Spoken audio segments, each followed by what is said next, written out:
Dope. You ready? Start it off. Welcome back to Black Bolt Podcast. Today we got Bare Bonez in the house with a Z. Say hi. What's up? Yo. So Bare Bonez is a street artist in Portland. He's got a style that is got some bright colors, got some skulls. Why don't you tell us about it? What do you got? So the style is playful and it's morbid. So I, like the grim graphics and imagery to play with. Huge fan of horror films, like vampire movies, all that kind of stuff. Hence the reason I like to usually add the fangs into my graphics. But instead of just being creepy and people being standoffish or whatever, I like to have the bright colors or funky shapes or things that people will kind of draw them in more like on a fine art level. So it's just kind of a mix and marriage of the two. So yeah, aside from like the Pee-wee Herman doll in the corner, you do have a fine arts background, and that does show in your artwork.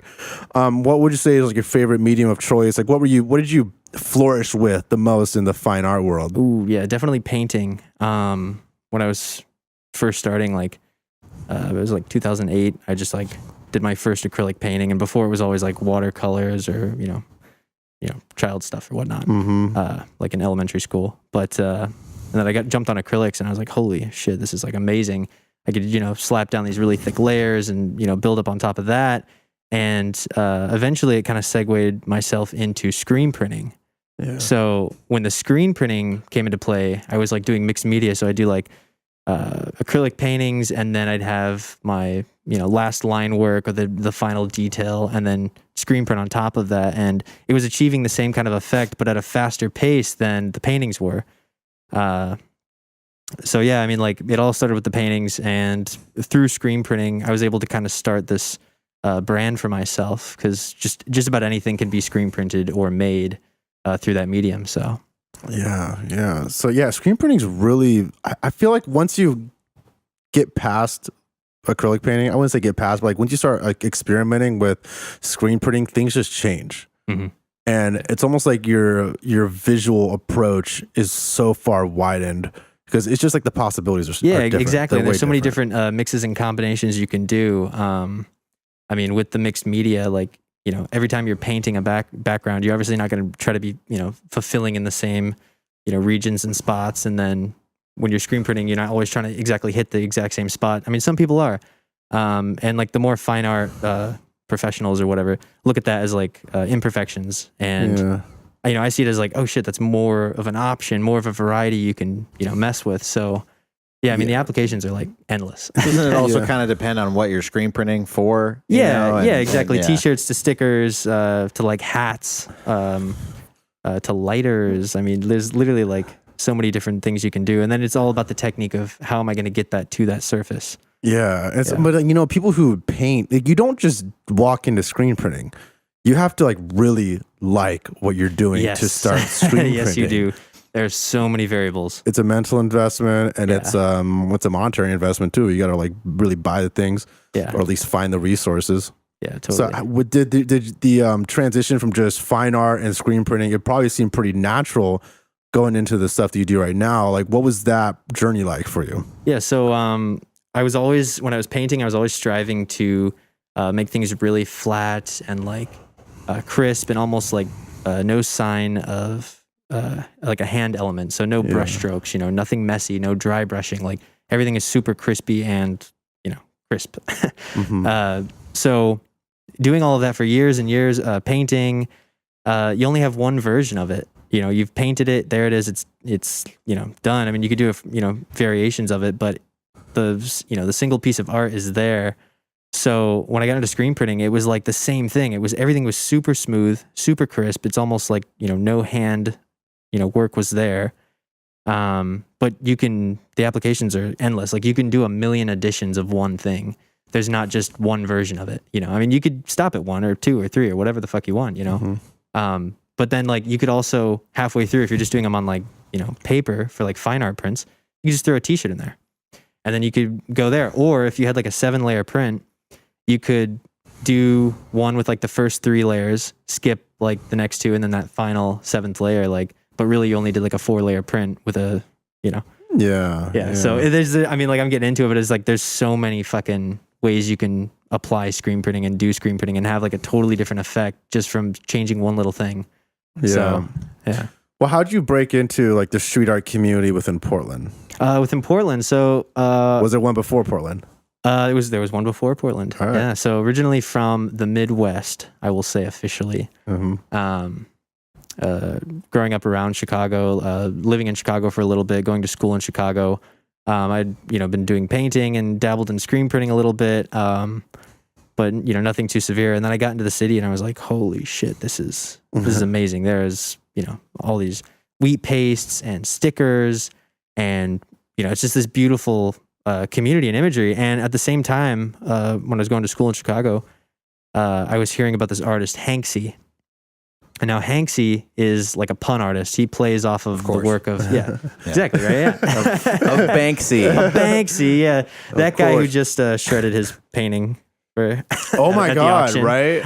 We'll talk about that after. Exactly. We're channel along into many different events here, but so after all of that and like discovering who Hanksy was and like his colors and his imagery, and I was like, holy fuck, like I love that Pee-wee Merman.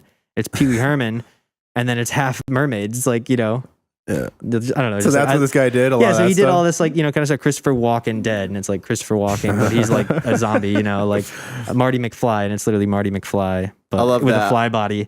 I love how he's taking the pun thing all the way through. It's in his name. It's in the work. Exactly. It's I love everything. it. It's committed. It's committed to That's it. good, though. Yeah, it's exactly. fantastic. Right? Power Isn't to that the great? guy. I know. Yeah.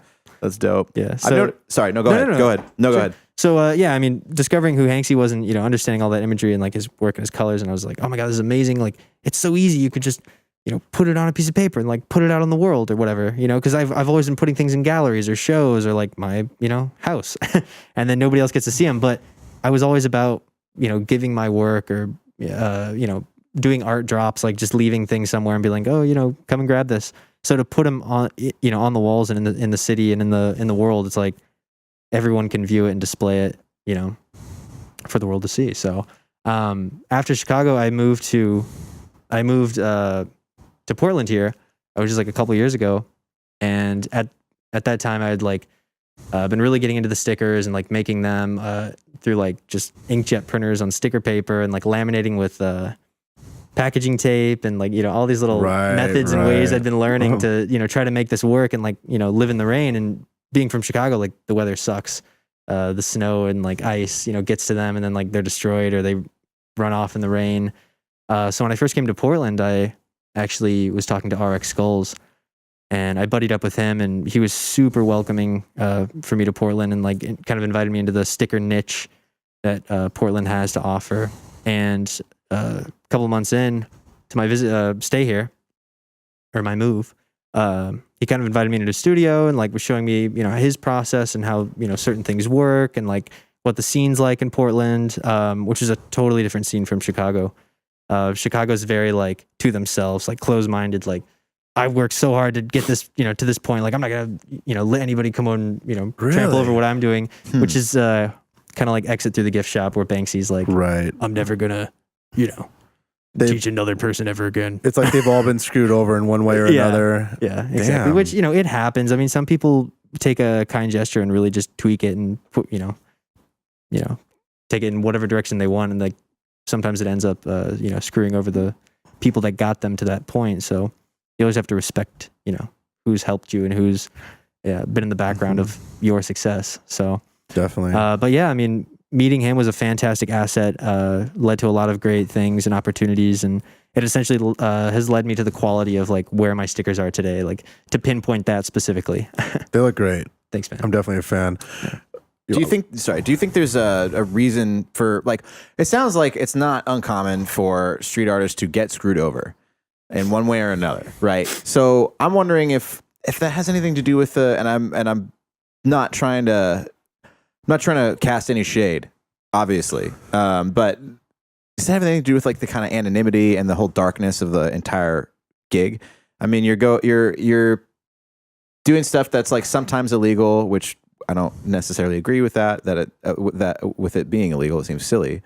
you're making the city better, in my opinion. But obviously, a lot of people do all this like, stuff that like, yeah, okay, that's kind of vandalism. You're just fucking shit up. But so often, the art that people put up that is illegal is dope. And but you gotta hide to some extent.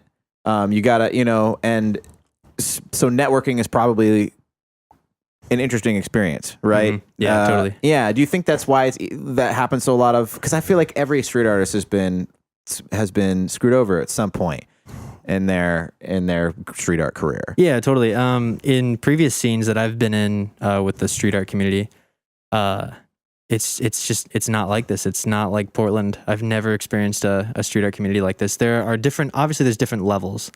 I mean, people who have more technical knowledge about this could lay into it a little more than I can, but there's like graffiti writers, and then there's like fine artists who like put their stuff in the street, and then there's people who just are just constantly surrounded by all of that, and they just produce because of that. It's not like they had a fine art background and they wanted to do it. It's like they're just so inspired by so many of these things happening. They're like, I want to get a part in this.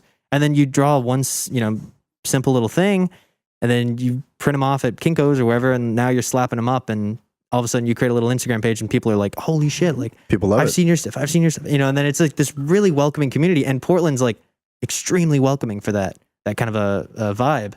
Where I'm usually like used to the street art community, it's just not like that at all. It's very like hush hush, and I got popped for this and that, and like I'm still paying down all these fines, and like I used to write this name, and now I have to write this name for legal reasons, and I do these crazy wheat pastes on mon pa shops, and it's like, oh my god, like this is all so destructive. Like I get that it's cool and like immersive, and you're putting your work out there, but there's all these fine lines of like how much you want to do, and like what's acceptable, what's not, like morality. And everyone's different, everyone's individual, so I mean you can't harp into everybody for what they want to do, but yeah, the scene out here is just way more like accepting and immersive, and like that's not a good spot, or this is a good spot, or like sometimes people will put out in the Instagram like, hey, this place is hot, if you're going to be wheat pasting or doing this and that, like be careful.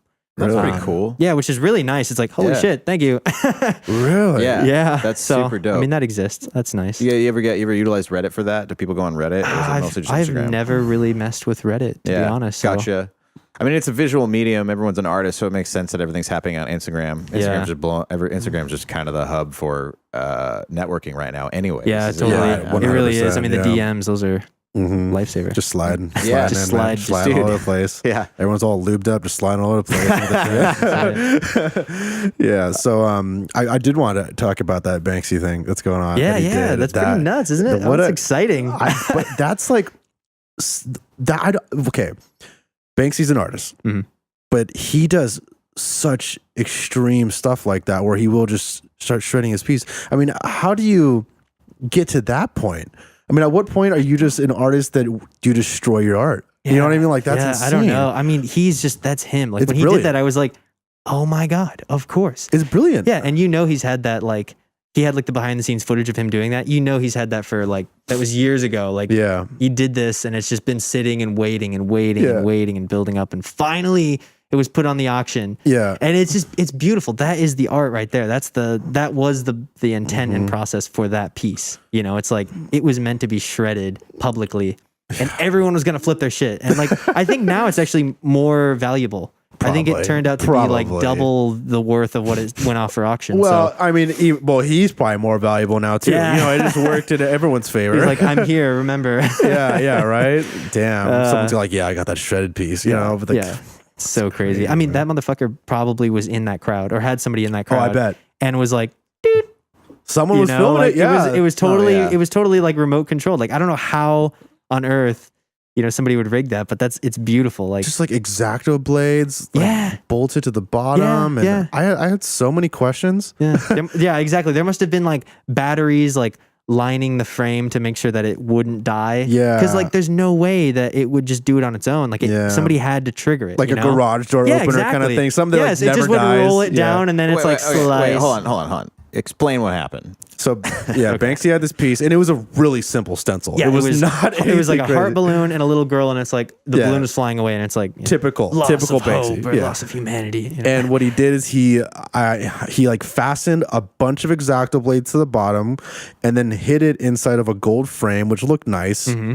And then once the piece got auctioned in the crowd, someone activated it, and the piece, the whole painting would slide down, being sliced into dozens of pieces, and it went like halfway. Yeah, it stopped at halfway. I don't know why. Maybe that was a malfunction, or maybe it was only Yeah. intended to do that. Because then it looks sick.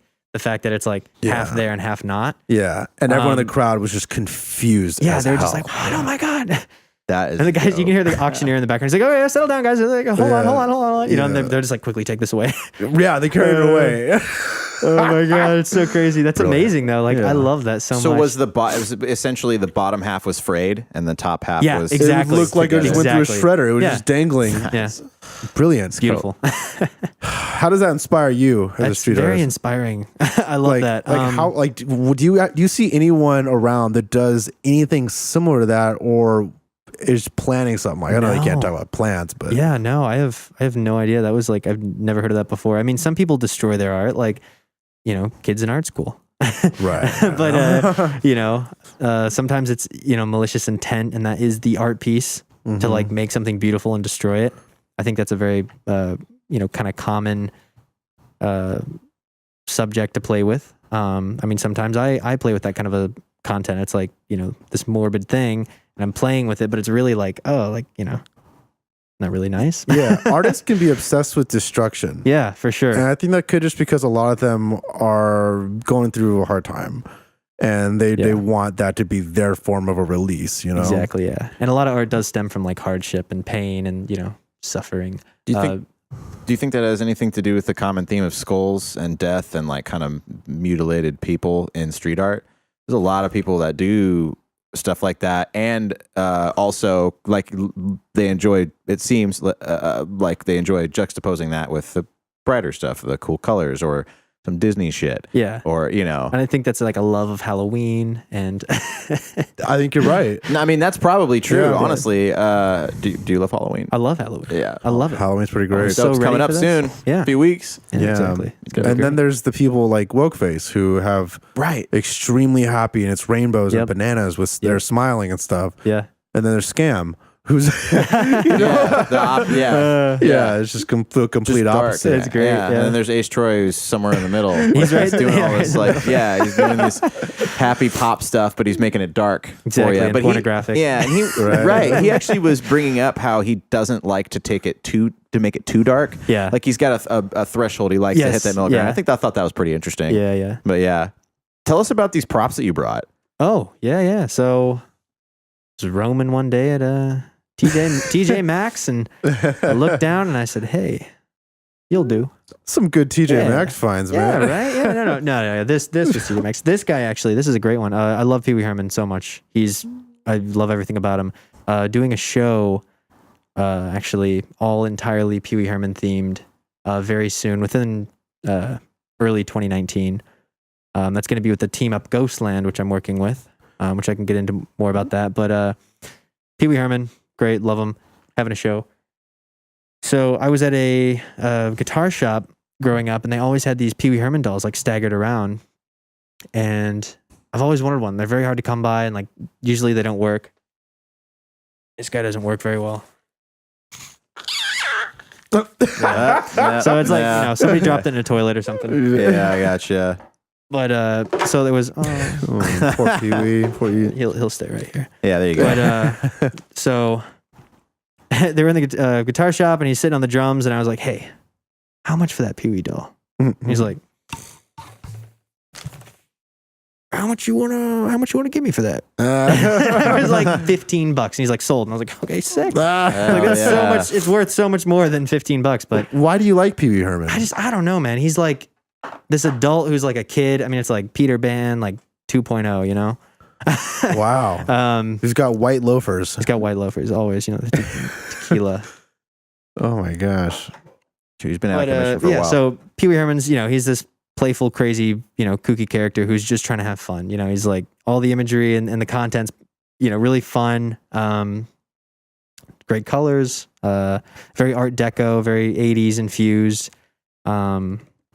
Wayne White did a lot of the set design for that. So like, I mean, his work, if you even dive into his stuff, it's like, whoa, this is amazing. Wayne White, what has he done? So he's done a lot of things, but he mostly is known for the set design of Pee-wee Herman's like show, The Playhouse. God, I've never paid that much attention to it. Yeah. But I mean, maybe I'll have to check it out. Yeah. It's fun. It's fun. It's fun content, good shapes, good color schemes, great patterns. I don't know. What else keeps you inspired other than Pee-wee? Pee-wee. Yeah. Definitely teeth. I love teeth. Teeth are pretty fantastic. I have a personal connection to teeth, which I won't necessarily go into. But I was gonna say that seems like something you got to explain, but I know. That's all right. It's all right. There are some dentists in my family. Yeah. Gotcha. The content has been, heavily like around and present for a lot of my growing up. Yeah, because you got a scarf on that has teeth drawn onto it and fangs. They got fangs too. That's dope. Yes, it does. The collaboration of horror film meets personal life, I guess. Horror film meets Pee-wee Herman meets skulls meets bright colors. Exactly. Yeah. So I guess it's kind of it because the Pee-wee Hermans are bright colors, and then you got the skulls and the teeth. So it is literally your style. Yeah. Wow. Damn. What would you say? We always talk about like health and stuff. Mm-hmm. Are there points in your creative process that you might know you have to stop, or things you have to change to continue making good artwork? Let's see. Well, with the screen printing process, with the particular ink I use on the particular surface I use, when you have to heat cure it.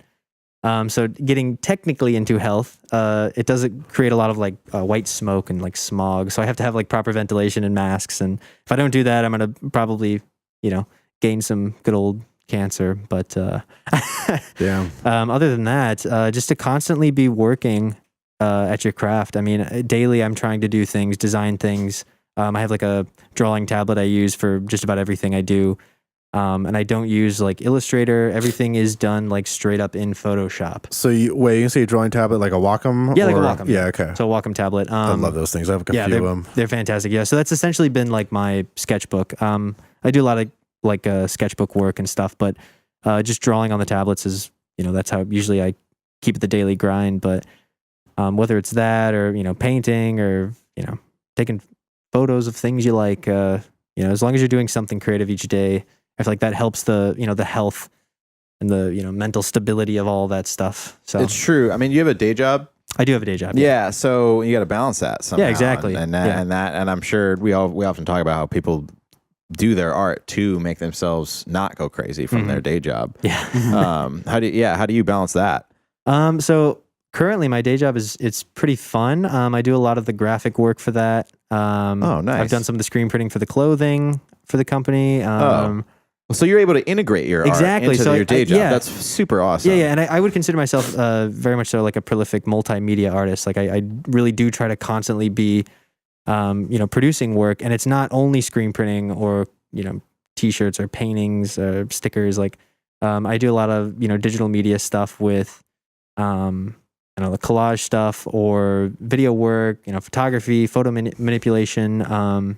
Just about anything I can get my hands on, I usually try to keep at. So to be able to integrate that into a lot of the things that happen in my life that aren't necessarily art related, I can somehow usually kind of corral them into being art related. Yeah. Which is fun. It's always a fun way to figure out how I can have fun at doing something or, even the most mundane things, just being like, oh, this is, we could switch this up, change it up a little bit. Yeah. I think it's always important to stay close to the craft. Yeah. In all ways, but did you go to school for art? Sorry if you already said that. Yeah, no. I did actually. I went one day at a portfolio day at the Art Institute of Chicago. Put all my eggs in the basket. Didn't apply to any other schools, and I applied to them. Went to their portfolio day. I talked to this one professor, Rafael Vera. I believe I'm pronouncing that correct. Talked to him, showed him my work. He was like, "Okay, you'll hear back from us, or you won't, or whatever."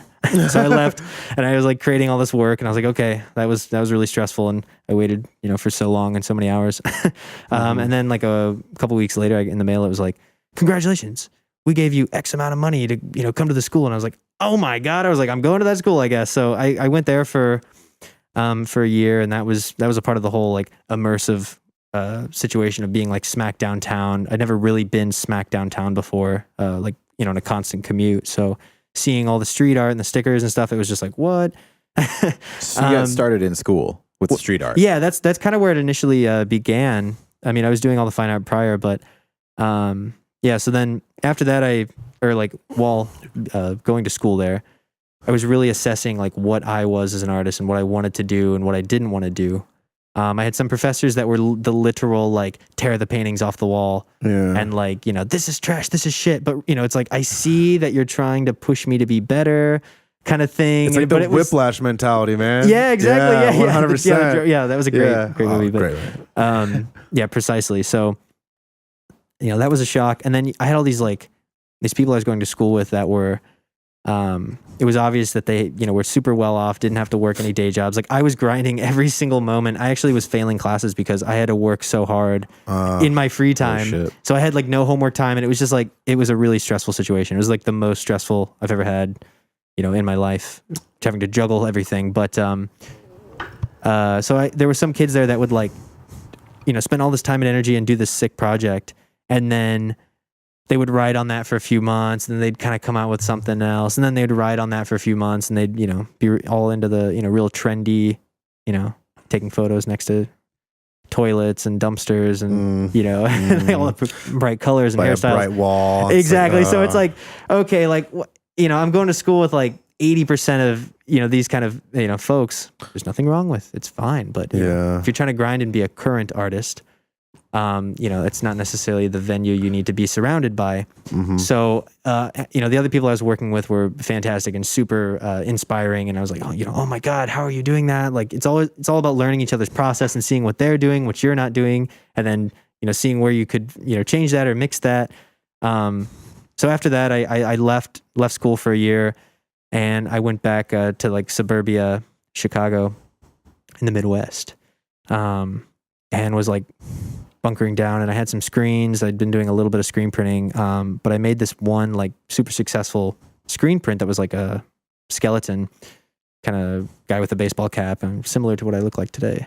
And he's just wearing like a little sweater and like was dripping at the bottom. And I printed some shirts, bunches of shirts, like maybe like a 50 run edition, different colors and stuff. And then I took a photo of the screen and like put it into Photoshop and graphically designed it. And then I was like, this thing needs a name. I was like, I need to come up with a name for this and like brand, because if there's one thing I learned from the Art Institute was it's all about, you know, making a name for yourself.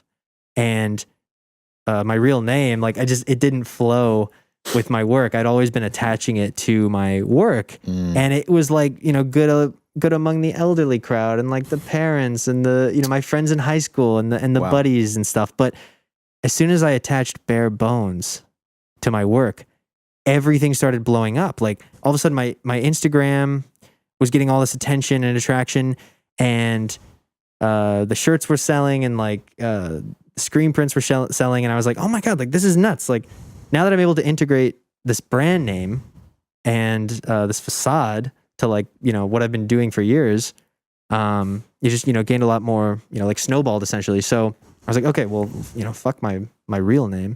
So I disowned it and I threw it away. No. Throw that thing away. Fuck Get rid of it. Yeah. But no, so I started rolling with that brand, and then I realized, you know, through inspiration of like Hanksy and stuff, which he recently just came out as like his real name, and like he's a, you know, super legitimate gallery artist now, and like I have a lot of respect for what he's done. It's really and cool. His decision. Yeah, it's, you know, it's great.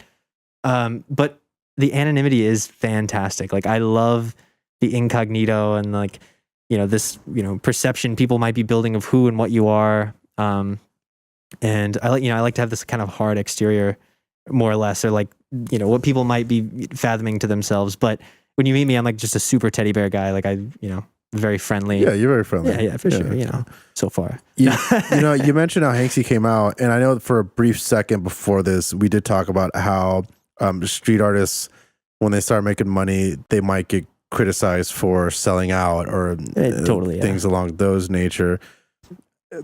But you got to make money. Yeah, you got to survive. Yeah. I mean, you are an artist, and you don't always want to be starving with it. Yeah, precisely, exactly. So what is that like? I mean, what do you see happen, and what do you agree with? What do you disagree with? Where does that come from? Also, Yeah. So, I mean, to make money is fantastic. Everybody, needs to live and sustain life. And if you can do what you love and do that, then absolutely, by all means do that. But it's a hard grind. It's tough. I have a lot of like younger kids hitting me up, and they're like, oh, how did you do this? Or what are you doing? Or like, what steps would I take? And I'm like super real with them. Like, I will totally talk to them and walk them through what, I think that, my personal opinion, they came to me. So I will tell them what I think they should do and what they should be doing.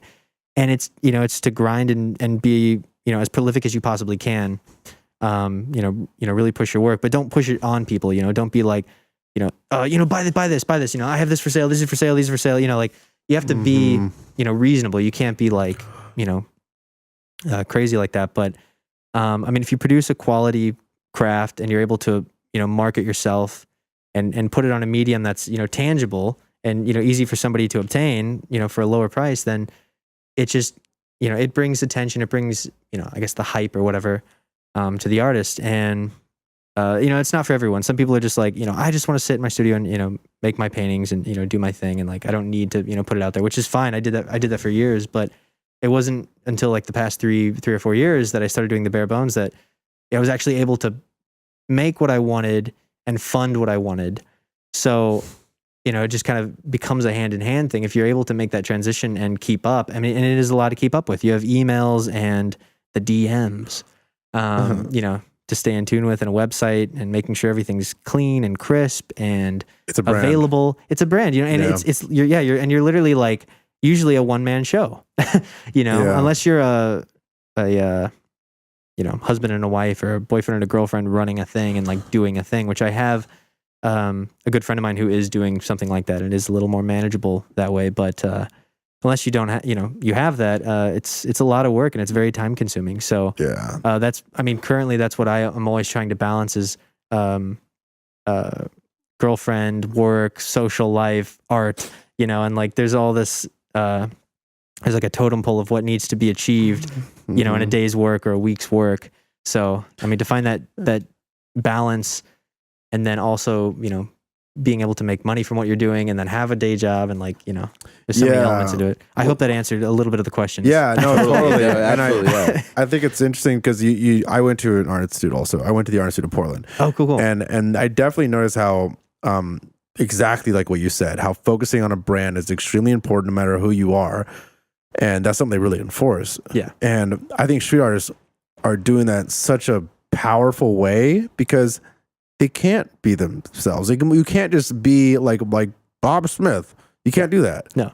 You have to make a name. Yep. You have to make your style. Yeah. You have to put it out in digital platforms to connect with your audience. And I really admire that. I think that's great. It makes a lot of sense, actually. Because I always struggle with like, how much do you separate yourself from your art? And it seems like that's kind of what branding is. It's helping you solve that problem. It's like, it's me. I still created this. It's still unique in that no one else could have made this. It's just me. But I'm pushing it outside of myself, so I can still be the human being that I am, and I don't have to actually be this art. Like, this art is something that I created, and I'm putting it out there, and now it's like part of the world. Yeah. And it's great to make a persona that you can have carry all that for you. Exactly. So you don't have to actually shoulder it yourself. Yeah, you can check in, check out. Yeah. No, it's great. It's like, it's just like running a business, kind of. It sounds precisely, like. It's always been a pet peeve of mine too when people name their business after their like name. Yeah, exactly. It's like, every time I see them, I'm like, ew, why'd you do that? Yeah, it's hey, and you know what? Some names have a perfect like flow and rhythm to them, and they sound great. Like, I envy some of those names. I'm like, damn it. I wish my name, I wish it had a flow or I could tweak it a little bit. But, I mean, it is nice to disconnect it. Yeah, it's not original, man. It's just like, your parents came up with it. It's not fair. Yeah, exactly. You didn't do nothing. Yeah. Is there anything else you wanted to bring up or anything else you want to touch on? So I guess what's next for Portland and for me in Portland being here is Ghostland. You wearing the shirt? Wearing the shirt. Is that's the logo, or is that just the a logo? design? Yeah, this is going to be the main like, I guess, flagship or whatnot. It's an event or what? What is this? No, so it's an apparel company which has a facility on the east side, and I've just partnered up with them to do a lot of really cool stuff. So we just did a bunch of graphics that I designed that they're producing under the Ghostland label.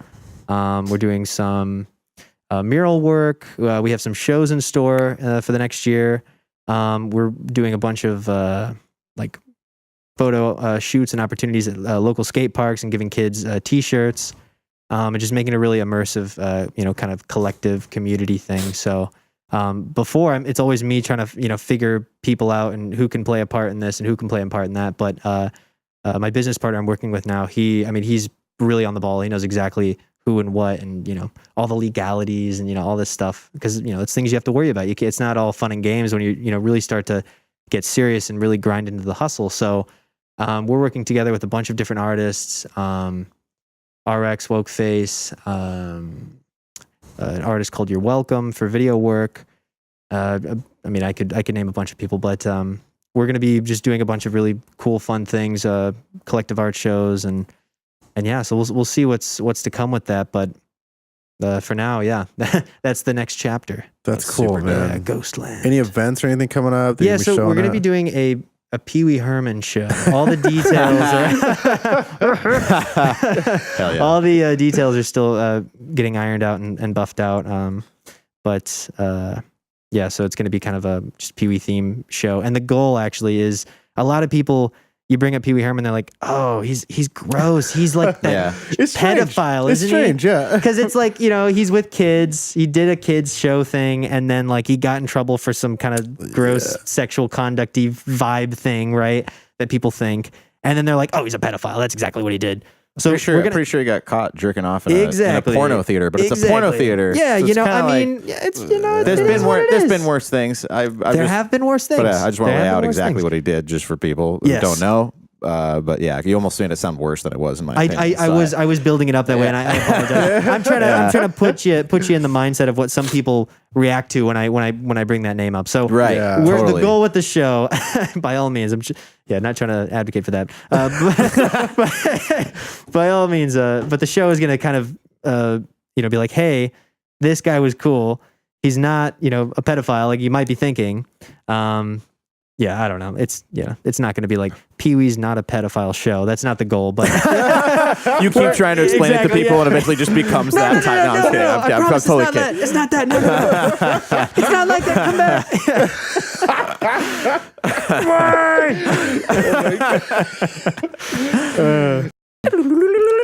back. So what do you want people to think of Pee-wee Herman? Like, what's the point of the show? And that's kind of the thing we're also trying to buff out and then figure out what we're trying to do. But I guess the avocation is just like, he's a really righteous, rad individual that, did this thing and has this great kind of a world that he created. And because of that, unspeakable event, a lot of people just kind of push him out of their mind. I mean, some people who grew up with him, it's like, oh no, I loved him. Like, even though he did that thing, that's totally fine. And that's more or less kind of where I'm coming from. And like, my partner we're working with for the show is coming from, and a lot of other artists that we're going to be bringing in for this. But yeah, I don't know exactly how that dialogue is going to go when people are like, so tell me about the show. Yeah, well, at least it'll be intriguing. It's going to be intriguing. Yeah, we're going to work on, how exactly we're going to play that, but we're also potentially working on getting Paul Rubens out here.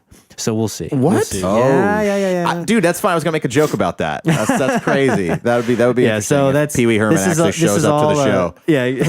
What's the date of the show? Where's it going to be? Do you know? All those details are still going to be in the works, so you're going to have to just stay tuned. But wow, cool. I'm dropping a little more info than I probably should. But that's all right. That's okay. All right, it's all right. We'll you heard it here first. Everyone else, we'll just bug everyone else we bring on here and be like, "What's up with that show?" Yeah, exactly. It'll be like hashtag Pee-wee Portland 2019. That's It'll right. happen, Yeah, exactly. So it's going to be in a really cool venue. I won't release the venue. But, don't tell us yet. Yeah. But we'll just spoil it all for you. Exactly. Find it. Yeah. Like, hey, I know exactly what it's going to be. Don't even go. Like, I'll tell you exactly what you're going to expect. Yeah, that's great, man. Yeah. What's your Insta, Facebook? What's all that? Yeah, so it's just Bare Bonez with a Z. Right now, there's underscores between the words, so it's Bare _Bones _. I really would love to fucking get rid of that underscore and just like, just push it off into another realm, but too late, man. There's too many dead links out there. Dude, yeah. So yeah, I already did it once when I moved out here. I used to have art on the end of my thing, and then I just cut that off, and then I had to create a page that was like come back this way. Like, this is the wrong account. Like, A this redirect, is now, yeah. It's, yeah. So I'm not going to do it again. So it's Bare Bonez with underscore between. The underscores, man. I'm Yeah. seeing them everywhere. Everyone I've interviewed has underscores in their names. I'm like, who took your name before you did? I don't understand. I know. I've messaged people and been like, hey, Yeah. like, is it cool if I, like, what would you want? Like, I'll send you paintings, I'll send you t-shirts, and That's they some real just don't shit. exist though. They just made it and they're like, Exactly, and then yeah, they that's the go, problem. they disappear in the world and it's like, Too easy. fuck. Before we sign off, any advice for people like young artists who want to break into the street art scene or have any interest? Like, what would you say to them? Yeah, hit me up. Yeah, I mean, just you got to just be looking for the right things happening. I mean, everyone's always posting about when their shows are going to be or what's happening, like today or tomorrow or like this week or that weekend. So just go to the things, meet the people, talk to them, be sincere. Don't I guess be like crazy aggressive in their face. Like, hey, I want to fucking do what you're doing.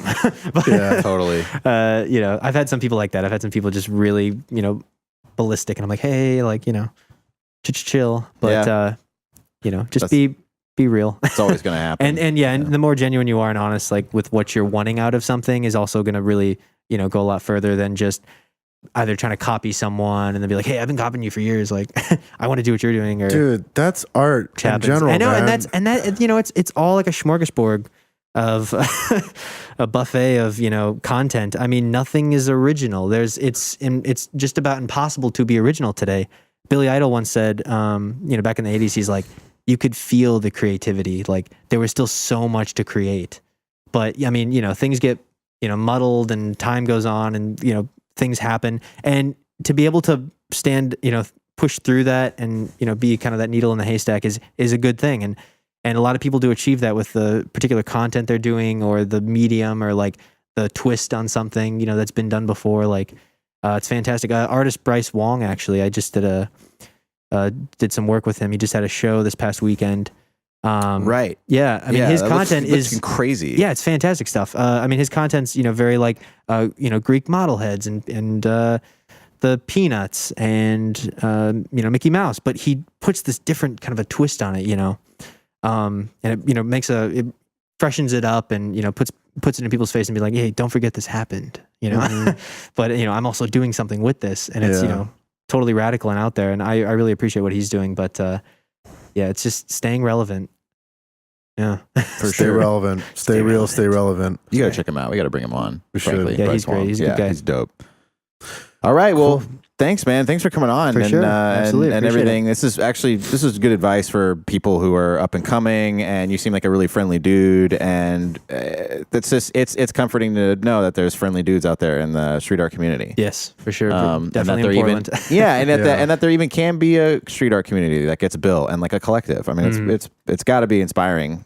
It's for you guys. important. Any form of community is important. Yeah, And, absolutely. Yeah. So everyone, check out Bare Bonez. Super nice guy. Don't bombard him. With that being said, It's okay, everyone. I want it. Yeah. Bring it on. Go to his Pee-wee Herman show. I'm sure it'll be great. And Black Bulb out. Peace.